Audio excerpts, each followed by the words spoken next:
Gotta ask ourselves a question. Was this arrogance? Was this stupidity? Or was this desperation? We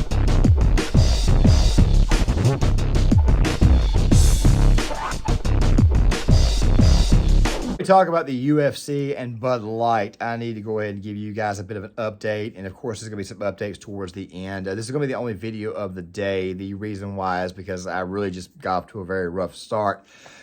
When you get older, you start getting more and more pain in your body and stuff, and I guess I'm just starting to adjust to it. Don't worry, I'll get over it in like a week or two. I know there's people out there who go say, "Oh God, you're just being a great big giant wuss." No. I just got off to a pretty late start this morning, but still, there was also another video that was set to come out this afternoon. It was on the situation involving the Lewiston shooter, but we're going to come to that one on Saturday or Sunday. The reason why is I want to give it at least another day to see if the guy gets caught, because it was actually a great big giant fallacy in that video that I had made. It was roughly 30 minutes long, but we'll discuss it more towards the end when we get to actual weekend videos itself to kind of preview what's going to be going on. Now, with that there being said, let's go ahead and talk about this issue. So the UFC has entered into a $100 million agreement sponsorship deal with Bud Light. Now, let's go back in time. I'm pretty sure you guys remember what happened back in late March of 2023 this year when Dylan Mulvaney was suddenly being used to prop up March Madness and, of course, Bud Light. Everybody in the world boycotted Bud Light. Bud Light began to lose a lot of money. You had Kid Rock come out, shoot a bunch of cans, basically say F Anheuser-Busch.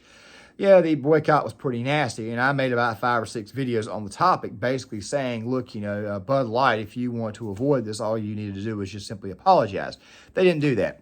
What they decided to do instead was make a bunch of commercials, some of which, by the way, were patriotic commercials to kind of say, hey, look, yeah, this is who we really and truly are. But they never gave an actual apology, which is exactly what sunk them as a brand. They're pretty much dead. Then after a while, people start to, let's just say, get caught going against the boycott. Now, my position was very simple. I have not had a Bud Light since sometime in 2017. If you guys want to drink Bud Light, that is up to you. If you guys want to boycott, that is your decision. As a matter of fact, I'm trying to give up alcohol altogether. It's a process for me. It's intermittent. I'll go 3 or 4 days without it, and next thing you know, 2 days in a row, I'm drinking.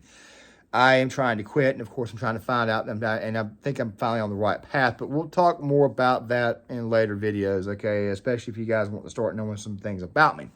Still, though, at the same time, it was not a good financial move by Bud Light. Now, you're probably asking yourself a question. When are we going to start talking about the UFC and their relationship now with Bud Light? We will get to that here soon. But I got to kind of set the stage. And I've also got to set the stage for why it is I think the UFC is more along the lines of being desperate more than anything else. Because Dana, of course, in one of his very, very famous ways, decided to come out and tell people who are criticizing the move that they are dummies. Dana White has had several rants, several colorful rants. The Steve Mazzagatti, or it was the Mario Yamasaki, all the rants that he's had on UFC referees, all the rants that he's had on, let's just say the people that he does not like, Oscar De La Hoya, of course, the people who tried to pirate UFC content. These rants are absolutely legendary. I don't think this one's going to go over the way that he wants, as I'll explain here in a second. But I'm pretty sure you guys remember, Bud Light, of course, their stock's completely tanked. They lost a lot of money. People boycotted. They betrayed their customer base by leaning into wokeness. And, of course, they've continued to lean into wokeness by sponsoring child drag shows and all that type of stuff there. And, of course, some people are going to say, I watch the UFC and I see the Bud Light emblem in the center of the octagon, and I guess this little thing is going to work out just fine. I'm not so sure about that. As a matter of fact, the best Bud Light moment I can think of in the UFC was this one. Home tonight, I'm going to drink a Coors Light. That's a Coors Light because Bud Light won't pay me nothing. Basically, Brock Lesnar telling them, hey, look, I'm going to go to Coors Light because they at least pay me. It's just a funny moment in UFC history, if you ask me. But still, let's now talk about the UFC. So the UFC is a compilation of fighters who are anti-woke. They come out at the end of the fights, they speak on a certain matter, whether it be Israel Adesanya talking about Epstein Island, whether it be Sean Strickland recently taking a massive stance against beta males, which of course Sean Strickland, in my opinion, he's not exactly one of my favorite fighters or anything like that. I never really cared for the guy, nor Adesanya either. Whether it be Holly Holm calling out child molestation, whether it be Derek Lewis calling out Travis Brown for beating up on his first wife before cheating on his first wife with Ronda Rousey. I mean, there's all kinds of things that you can love about the UFC as far as the fighters themselves are concerned and their actual views. Fact of the matter is the UFC is anti-woke, and a lot of people believe that the UFC and UFC fighters are going to be, objected to this. It's very possible. It's a $100 million deal that Dana has signed with Bud Light, and I think it's really a move of desperation. I'll explain the reason why it's desperation right now.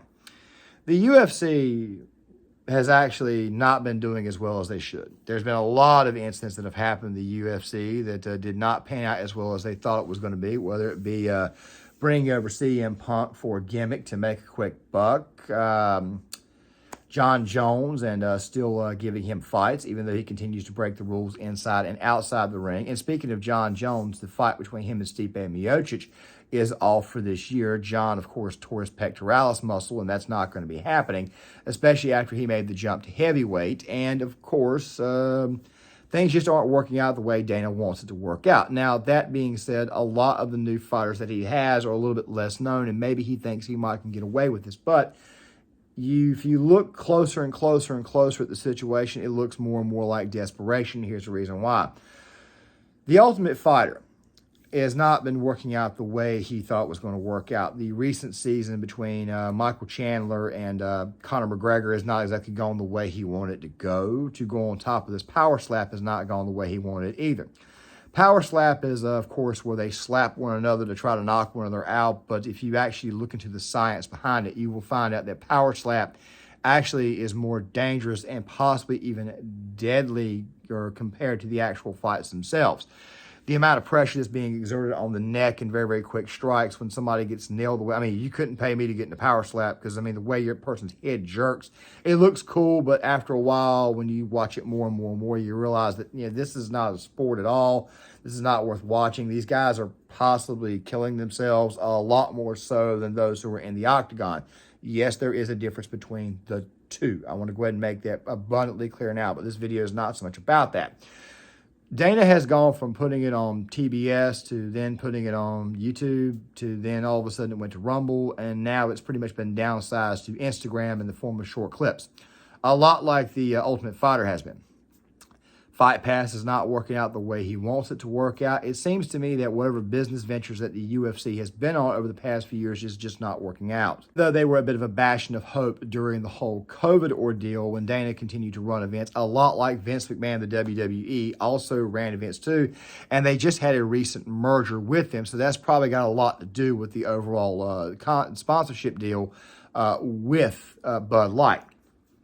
This is not going to work out for either organization the way they think it is. It's not going to bring in the bucks they think it's going to bring in. And, of course, it just shows more and more and more that the organizations are becoming more and more desperate in this time of an extremely rough economy where you have ridiculous amounts of inflation.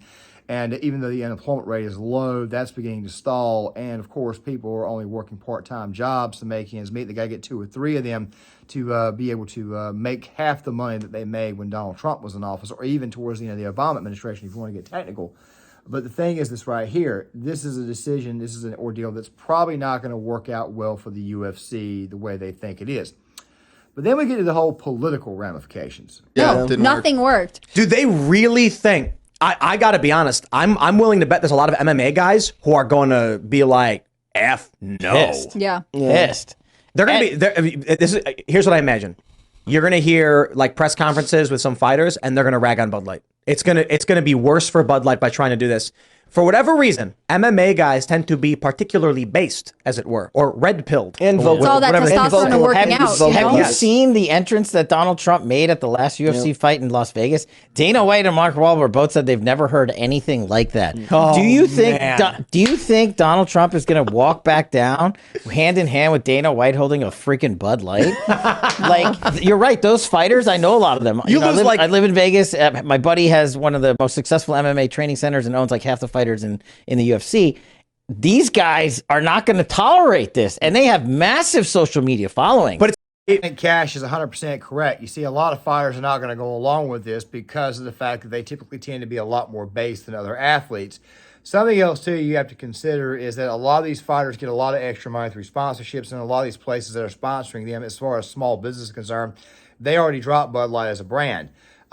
Is something that fighters are going to have to ask themselves, do we care more about the dollar or do we care more about our overall core fan base?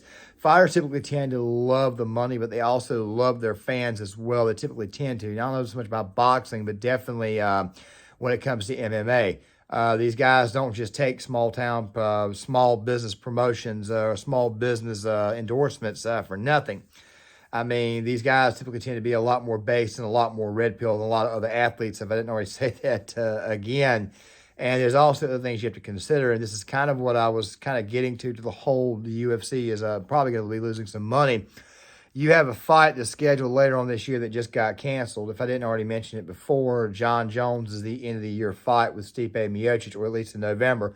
Now you may have to rely on Leon Edwards and Colby Covington. And Colby Covington, while he's always entertaining to see, is not a guarantee he's going to win that fight. He probably loses that fight to Leon, but still at the same time, as much trash talk as he has, the person that was supposed to hold everything up at the end of the year was supposed to be John Jones. And now that he's torn his pectoralis muscle, that fight is actually over with. So Dana's going to be looking at losing a lot of money.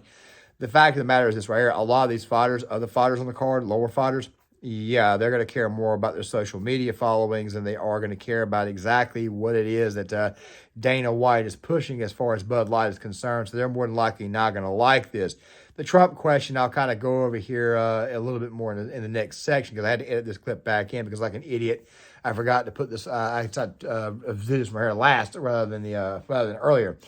The thing that you have to understand about the Trump situation is that he more than likely is probably not going to want to go out there with somebody who's sponsoring Bud Light. But then again, though, the Trumpster has been known to go to boxing events, go to fights like crazy anyways, to the point where it's almost like he's expected to go. So we will, that right there remains to be seen.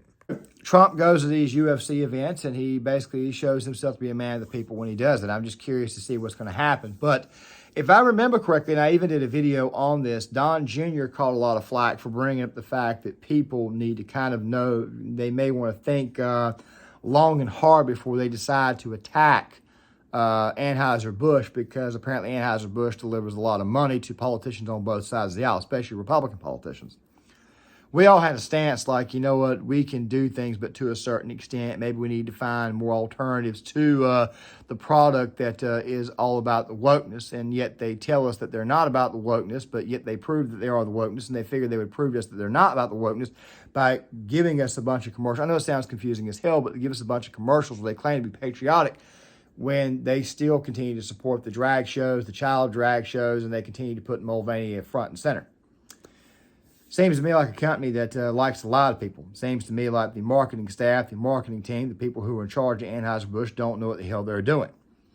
But then again, at the same time, I wonder if the UFC knows what the hell they're doing. This right here seems to me like a desperate move. This is what the hell this is. He's desperate to get people into a contract, to get people to a sponsorship, thinking that it's going to save the UFC, when in reality, it's just going to continue the decline of what that product really and truly is. Fact of the matter is, COVID destroyed everything. Product, of course, can always be rebuilt, but a move like this right here just seems like maybe you're making a deal with the devil here on this one, Dana. But then again, at the same time, I'm pretty sure he's going to have a rant here in the next week or two posted to YouTube going at people who criticize the move. I'm pretty sure that's going to be coming here real soon. With that being said, guys, I'm going to give you guys just a couple of quick updates. The video this weekend is going to probably be a little bit busy. I'm probably going to try to get at least 2-3 videos out on Saturday, maybe Sunday. I'm not going to stop posting this weekend or anything. As a matter of fact, I almost did not make this video here. The video that was originally scheduled to go along with this one was a video that was on the situation in Lewiston, Maine. And I was going to be basically refuting all the gun control arguments that have been made over the course of the week, or at least since this incident has occurred. However, the thing is this right here. There was a great big giant fallacy at the very beginning of that video that needed to be corrected, and it's the thing that I quite frankly messed up on. The Lewiston shooter is still at large. We're basically under the impression that the Lewiston shooter had basically been caught and he was actually already been brought in, but that was not exactly the case. Apparently, the manhunt is still going on. That right there would have been a massive blunder on my part, and I quite frankly can't give you guys a video with a blunder that big. It would have been about as bad as the one I did on Uvalde in the initial response to the shooter being a trans. not exactly a good look. So I'll be releasing that video probably on Saturday or Sunday. I'm going to give it an additional day let's see if maybe they can actually catch the guy. Hopefully they do, but I want to give it like an additional day before I decide to put that video out there with actual updated information, so that way you guys are not being led astray. I just figured I'd go ahead and let you guys know that is the main reason why there's not 2 videos today. With that rather being said, guys, make sure you guys hit that like button, subscribe, share the video, sign off in the comment section. I would love to get you guys' thoughts, and I'll see you guys later.